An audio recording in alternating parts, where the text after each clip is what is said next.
Good afternoon. I'm Courtney Bjorlin, and I'm one of the editors on asugnews.com. We've been covering the ASUG SAP Business Objects User Conference here in Anaheim, California. This is our first day of coverage here. Unless you've been living on the moon for the past 2 years, you've heard about this push SAP's making around its HANA platform and database. And this year at SBOUC, there really are some very interesting customer applications of HANA that you get to sit in and choose from. And I'm very lucky to be joined now by one of those customers, Angela Alini. She works for Deloitte. Thank you so much for joining us, Angela. My pleasure. And Angela and I are going to talk about Deloitte's use of HANA for compliance reporting purposes and also for its users to tag and find new business. So thank you so much for joining us today. Happy to be here. Can you tell us a little bit about your role at Deloitte to start off? Absolutely. So within Deloitte, I work for Deloitte Application Studios, specifically the Analytic and Reporting Studio, and I manage a development team, and what we do every day, 365 days a year, is develop dashboards, we do some reporting, we create analytics, we take data and we make it information. So talk to me about the business problem here and why HANA was the right choice. Well, we actually had 3 specific business problems we were trying to use. There are 3 applications. We have the Contact and Influence Finder, and what that addresses is the ability for partners and business development managers to actually be able to mine contacts within our clients, within our companies. Then we have tax jurisdiction, and that was a very specific problem in that within Deloitte, we need to make sure that we're actually timing in the same jurisdiction that we're actually submitting expenses. Okay. And then we have an expense compliance report, and that allows us to do an analysis of if people are compliant when they submit their expenses, submitting them to correct categories, that kind of thing. So let's break down those 3 different business processes, and we'll talk about the first one first, the Business Finder solution. Mm-hmm. How were you going about it? How was the company going about it before, and then how did the process change with the new application? Okay, so the Contact and Influence Finder, previous to that, so put yourself into the situation. You're a new business development manager.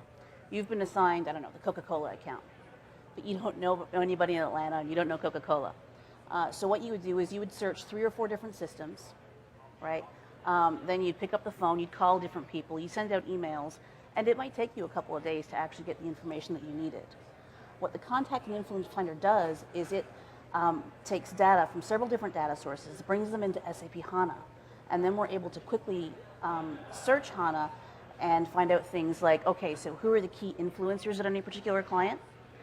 Who are alumni that now work at the client that we can contact, or vice versa, who used to work at the client that now works at Deloitte.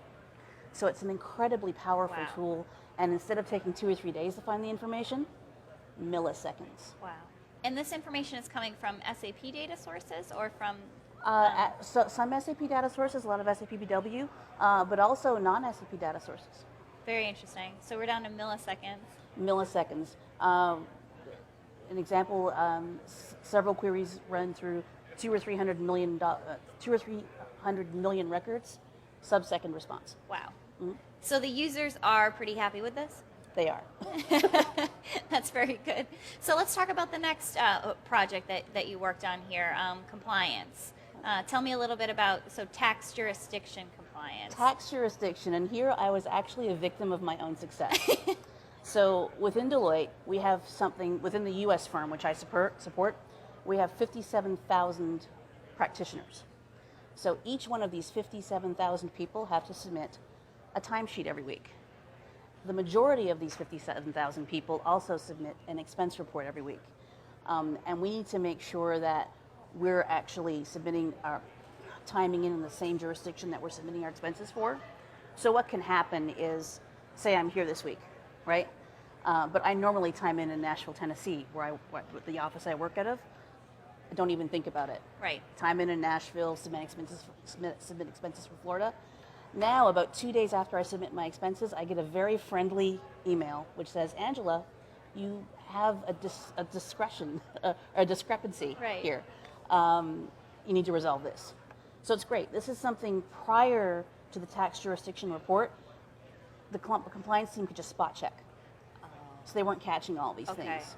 Now we're catching every one of them within 2 or 3 days. Wow. Okay. Yeah, it's actually been so successful that our tax practice is thinking of actually bundling this up and making it a client offering. Oh, that's great. That's great. So this is your so you should get a cut of this, right? Yeah, doesn't work that way. That's great. And how are the users liking that? Has it really made a difference to get the email and then correct what you did wrong? You know? Well, yes, because instead of somebody spot checking and you having to correct maybe 6 months of expenses, right? You get it right away. Okay. So it's on a week by week basis. And after the first couple of emails, you're a little more diligent. Right. And you don't make as many mistakes. The other side of it, the compliance team now can spend more time actually analyzing things as opposed to manually trying to pull in this data and do analysis in tools like Excel. Right. That's great. Talk to me about the last business process we talked about at the beginning of the conversation here. So expense compliance. Right. So again, that's a separate expense report. So if you think about it, an average expense report, you may have, 20, 30 line items, every meal, every hotel night, right? It basically generates an immense amount of data. So now what we can do is within a minute and a half, we can pull 5 years of expense, worth of expense data. Wow. It's just an incredible tool, and it's allowed our compliance teams to do some great work around analyzing where we can maybe cut back on expenses. Okay. Where we can do a better job of using things like preferred vendors. Okay. Things like this are really easy to identify now. So did you look at anything else besides HANA as the platform for all of this, or what were sort of the most compelling reasons there? Well, obviously, we've been trying to solve this problem for years, but the thing that all three of these business problems had in common is the sheer volume of data that we were dealing with. And right now, from our perspective, HANA and its incredible speed is best able to deal with this volume. Okay. Can you share any lessons learned from these projects, or areas that you would advise other customers to look out for? I know these are sort of specific business processes, but in terms of just going with HANA in general, is there any advice that you could share there? I mean, obviously, like any database, the secret sauce is actually in defining your queries really, really well. So we spent quite a bit of time working on making those calls, and specifically integrating them with Crystal Reports, Okay. which we've used as the front end for this. Within the contact and influence finder, actually, one of our really talented DBAs wrote a great algorithm which force ranks the influencers in order of most influence. So again, the secret was writing some really good and efficient SQL. Okay. So you definitely need some strong SQL skills on your staff to be able to do these types of projects. That absolutely helps. Okay. Very good. Very good. Anything I'm just interested to hear too at this conference. What are you looking forward to learning about? What's sort of piquing your interest here this year? Well, I always like to check out the Crystal Reports tracks because Okay. Crystal Reports is kind of what I grew up on. So I like to see what's new there. Really interested in predictive analysis. I attended a great session this morning. So I'd like to see more of that. And I definitely want to check out some dashboard sessions. Great. Hopefully I can get to that tomorrow. Lumira is also on my list as well. I'm going to go do some usability testing later this afternoon. You have a lot to do. It's fun. Well, thank you so much, Angela, for joining us here today. And your session is on Wednesday, we should say. Wednesday at 2:45. Okay, great. And anybody who wants to hear more about HANA and this particular application, please check it out then. Thank you so much for joining us for this session of our coverage of the ASUG SAP Business Objects User Conference here in Anaheim, California. And stay tuned for the rest of the afternoon. We have some more great guests coming into the studio.